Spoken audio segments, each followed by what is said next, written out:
Hi, welcome to Movie Review with Daniel. And today I'll be doing a movie review on The Princess Switched Again.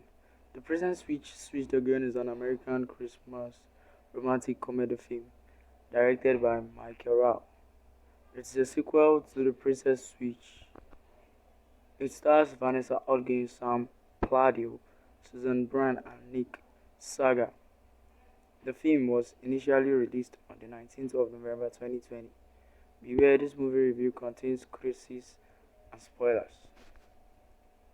The Princess switched again, bringing back the same directors, writers, and lead actors from Netflix original 2018 success. This pleasant sequel provides the updated Prince and Pauper concept, a new wrinkle in giving star Vanessa Hudgens yet a third look-like character to play, though inevitably the formula wears a little thinner in sports this time. It's a frothy fantasy that should satisfy viewers itch for confectionery looking Christmas fluff.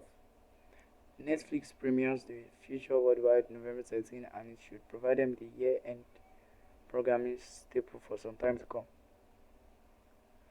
The film started with as erstwhile Chicago Baker Darcy reminds us in opening credits voiceover when Larson Shield wound up a princess by catching the eye of Prince Edward while visiting fictive kingdom Belgravia for a culinary concert. Her unky co-worker Kevin also sparked this lady Margaret of neighboring Montenaro, who was affianced to Edward for political rather than true love purposes.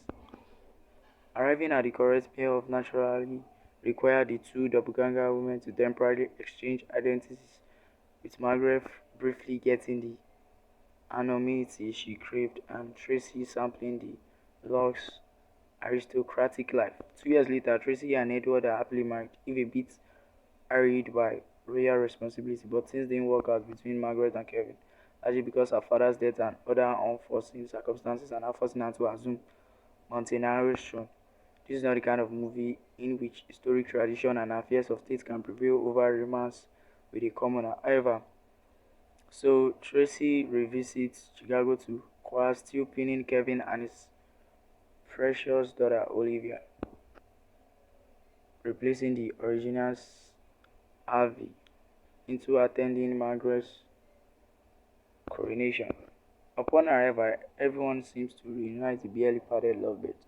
This, of course, will require another secret switch, one further complicated by the meddling of Margaret's cousin, Fiona, a junior Cruella de Vil for the Kardashian era who is already blown through her considerable inheritance.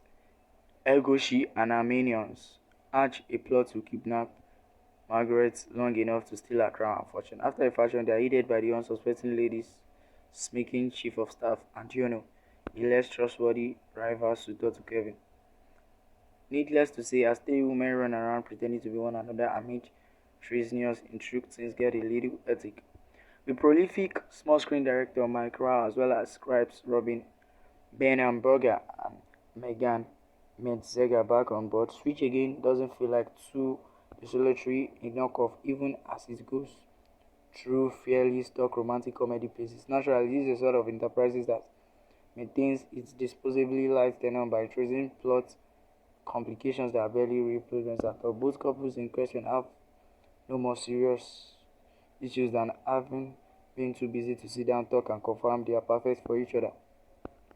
Nervous about living up to Princessdom, Tracy has neglected her politely honey husband without even realizing it, considering that his keep eventually gestures towards thriller mechanics. With Tracy as Margaret held captive, there's much action here beyond a climatic spot of slapstick, but those shortfall does not matter much, since Switched Again isn't really about suspense, romantic troubles, or even identity swapping. Instead, what is selling is Yuletide lifestyle cheesecake, a sumptuous spread of sugar plum sides in which every fairy tale exterior this time shot in Scotland rather than Romania, and handsome interior comes gift wrapped for Christmas.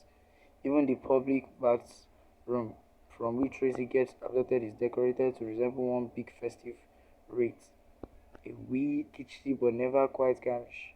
The film look is high caloric treat with equal thanks due to production designer Pat Campbell, DP Fernando Aguilis Fernandez, and the costumes by Jonetta Bone and Francisco Rodriguez Will.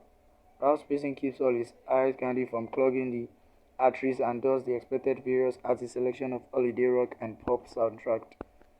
In her multiple roles as in exactly three-dimensional, Hodgins nevertheless does a nice job keeping them Dixon, clearly relishing a spoiled brat caricature of New Year arrival fauna.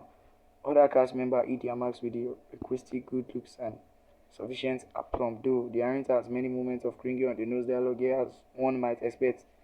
You still must admire the training that enables an actor to speak a line like you are not just about to become the queen of Montenegro, you must also become the queen of my heart without seeming a total fool.